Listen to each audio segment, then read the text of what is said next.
Hello, my name is Joe, and welcome to another edition of Joe's Technology. I'll try to keep this as short as I can. You're probably wondering, Joe, where have you been? If you scroll down here, you'll see I posted a video of my cat a few weeks ago, and some complaint about Hulu being bad and doing bait and switch. And before that, it's been a couple of months since I did anything technology related.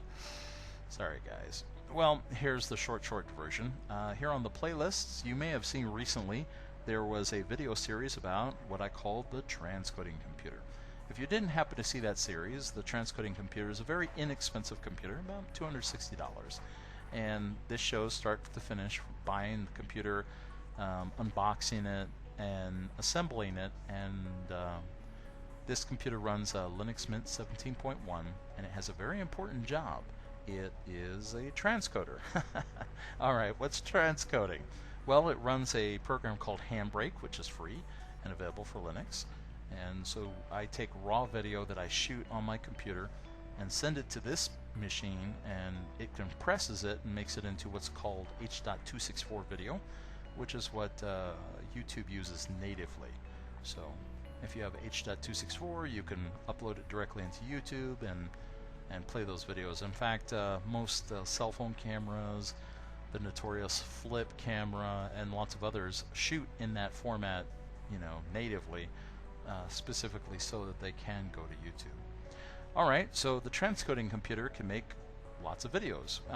And it was very important because my workstation, it used to really crimp my style, because I'll sit there and shoot a bunch of stuff and then run out of hard drive space, and then it was time out, I've got to stop, compress all the video, do a little post-production, upload it to YouTube, and then I could start again. And it was kind of random. It was just whenever the drive was full, it was time to stop. If you're a YouTuber and that sounds familiar, consider a transcoding computer. My series will show you how I put mine together. Like I said, my goal was cheap as possible, but still competent. So if $250 or $260, whatever it is, sounds doable, the transcoder could be for you. One caveat, though. In my video series, originally I created the transcoding computer with a 1 terabyte hard drive. That turned out to be a mistake. I ended up adding another 3 terabytes to it because it was constantly overflowing. So that's probably the only thing that I would change is go with 4 terabytes if you can afford it, depending on how much video you're planning on shooting. For me, it's been worth it to go with 4 terabytes instead of 1. Alright, so great. I've got a transcoding computer. It runs Linux. That sounds like something right up the avenue of this channel. Where are the videos? The transcoding computer's been very busy. It's crunched hundreds of videos. This thing is crazy. It's fantastic. I wish I had done this from day one. There'd be so many more videos on this channel because often I had to stop. Well, the transcoding computer's been compressing video game videos. If you scroll back in the history on this channel, you may have seen that at one point I received a very frivolous and unfair copyright strike against my account, which was blatantly false, but unfortunately YouTube allows companies to strike anybody that they don't like for no reason. And if you want to defend yourself, you have to go to court and pay a bunch of money. My channel doesn't make any money. None of these videos are monetized. This is basically a labor of love, mostly because I was trying to learn the ins and outs of making things for YouTube. So I'm not making any money, so it's not worth it to expose myself legally to financial damages. So I just let it go. I had to live with the strike for, I think they put it on me for 6 months, and my channel could not upload videos of in excess of 15 minutes during that time. Well, I'm long-winded. It's very hard for me to get any kind of meaningful video out. In fact, I used to have to record videos for a while where I'd sit here with a stopwatch and I'd be watching that timer and trying to get everything under 15 minutes. It made me kind of depressed because here I am doing all this stuff for free, and I've already become the target of some random Chinese company. But there's no such things as ethics or morals in China, so I shouldn't be surprised. What I was surprised is that YouTube allows it with no appeal. It's a bad policy. So I've just never really bothered with monetization or making things on any kind of a schedule because I just don't see YouTube as having my back. But I'll go ahead and I'll give it a try again. And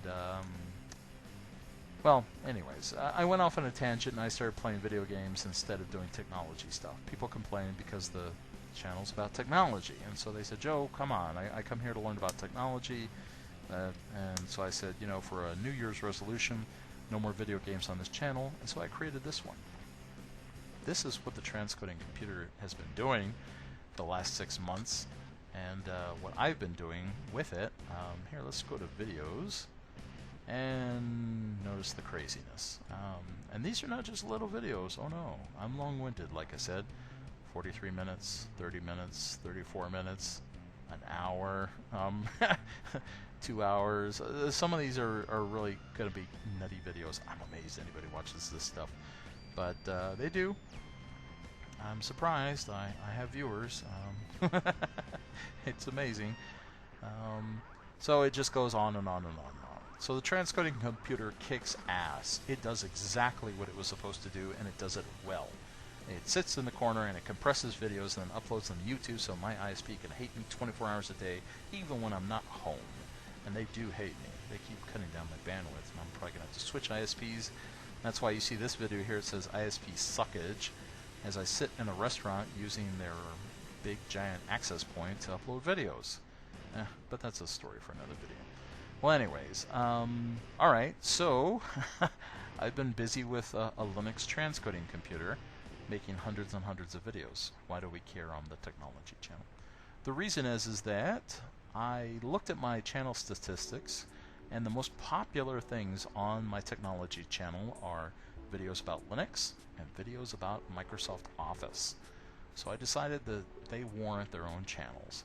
So, starting this weekend, the Joe's Linux channel will go online with its first video. And probably sometime after that, my Office channel will go up. Now, notice it doesn't say Microsoft Office, it'll also cover LibreOffice. I have a bit of a background with both of those Office packages. In fact, I've only made like a couple of videos about Office, but they're still very popular. Because it's not just like the basic mundane, you know, VLOOKUP nonsense. Nobody cares about that, but I'll make the videos anyways just to be thorough.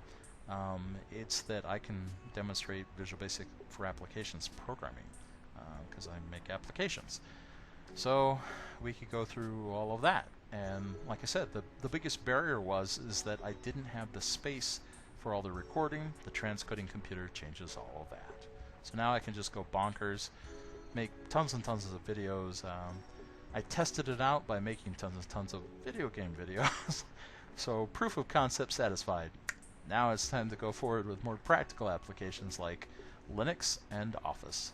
The technology channel will remain, of course, for anything that doesn't fall into those categories. So if it's not gaming, if it's not Linux, if it's not Office, whether it's Microsoft or LibreOffice, it'll be here on the technology channel. So new computer builds, you know, speccing out systems, you know, news on technology and stuff, that'll all still be here. But like I said, if you're coming here for the Linux stuff or the Office stuff, that's where it's going to. So from this day forward, they won't appear on this channel anymore, and I wanted to go ahead and let you know that. Alright, so that's basically what's been up. I'm always busy doing something. I just want to be able to do it better. So, I mean, I have little Linux videos here and there, but you kind of have to pick them out in this big mess. Now they'll have their own channel, and we'll go over stuff a little bit more thoroughly. One other thing I wanted to apologize for, and I feel kind of bad about this, is that sometimes it's when you get really familiar with a particular topic, it's hard to put yourself into the shoes of someone to whom it's completely new. See here all the video games where I went on a tangent, did video games for a while before I created a separate channel. And then down here at the bottom, see there's a bit of Linux stuff and more Linux stuff and more Linux stuff. Oh, and a few Windows things. Notice the Windows Server, 34 views. No one cares about server, but you mentioned Microsoft Windows 7. Oh, look at that, 69,000 views. So people are interested in the clients. Nobody cares about the server. And there's probably lots of other server channels. I don't know how thorough they are, but maybe eventually I'll get back to it. I, I'm certified in a few of these things. Well, maybe more than a few, but if people are interested, we could always put something together. But you look at something like this, you know, Linux Mint 16, 43,000 views. I think Linux deserves its own channel. Currently, the current version is Linux Mint 17.1, which is the long-term support release, so by far, I think it will merit its own channel. And then we have other ones, you know, Solid XK. Although it's only 2,500, that's still enough to get my interest. I'm surprised that Zorin doesn't have more. Zorin's great. Well, actually, I guess these are the early ones. See, 247, 1,500, then it jumps up to 9,000. Let's see, and we're currently on Zorin 9, I believe. So all of those, I mean, I've already got lots of ideas for the channel. And in the same kind of form that you see here, notice how this one's like 20 minutes long because it goes from start to finish. If you know absolutely zero about Linux, how to download it, put it on a USB stick, install it, without doing jump cuts and leaving a bunch of stuff out and leaving you wonder, why did I do it? You know, what happened? I did exactly what he did and mine doesn't work. So you know, I hate it when people don't show you everything. And then I was planning on making lots of these nitpicky ones. How to do screenshots, how to connect to printers, how to create network shares, how to install drivers, how to install new hard drives and mount them and change your mount points and on and on and on and on. So I want to be a lot more thorough and do a better job than I had before and make a better channel for everybody to enjoy, because I have a feeling that Linux is, there's more interest in it now than ever. As you can see, I had a Joe's Beginning Guide to Linux Part 1, and I never made anything more than a Part 1. And that's what I feel bad about, wanting to apologize, is that I just did it off the top of my head. It wasn't organized, and I have trouble envisioning, you know, because I take a lot of things for granted because they've become second nature to me as I use them more and more often. So in order to do better on the Linux channel, what I'll do is, I mean, I hold a few Linux certifications, so I've got books laying around. I can't plagiarize the books. I can't show you anything that's in the books. It belongs to somebody else. It's copyrighted. But what I can do is that I can look at the order in which the book presents various Linux-related concepts, and I can demonstrate them all. All I have to do is see the title of a section, and I could probably give you a 2-hour spiel on those topics because of my familiarity with them. So instead of having to go through paragraphs or pages of text trying to figure out how to do something, it's click, click, done. You know, here's how you do this, type, done. You know, here's how you do that. And I'd like to basically have a small video that demonstrates each and every little concept so that if you're learning Linux for the first time, and you know, you could pick out just the things that are interesting you without having to look at a 5-hour presentation. Just to find like little nitpicky little things here and there. You know, the first initial ones where there are certain things that you have to do in a certain order, those will be longer videos. Then after that, they become really teeny little ones. See this one, how to do a screenshot, 2 minutes and 26 seconds. I plan to have a bunch of these things. So, oh, this is a funny one. Microsoft identifies Linux as Windows 8.1. You might want to take a look, it's funny. So I'll probably delete this video because, well, it never got past Part 1, and now we'll have lots of them on the Linux channel. So if you've been waiting for Linux stuff, your wait is just about over. As you can see, I've been doing this for a while, so I started with Linux Mint 15, now we're on 17, so it's about time that I got around and caught up to this stuff. 17.1 came out right at the time, or I mean 17 came out right at the time I got slapped with my unfair copyright thing. If you wanted the details, there it is. So you can read all about it, or, well, I should say listen all about it. I'm over that. It happens. People are jerks. YouTube gave everybody a bat to whack people with, and of course they're going to use it. So,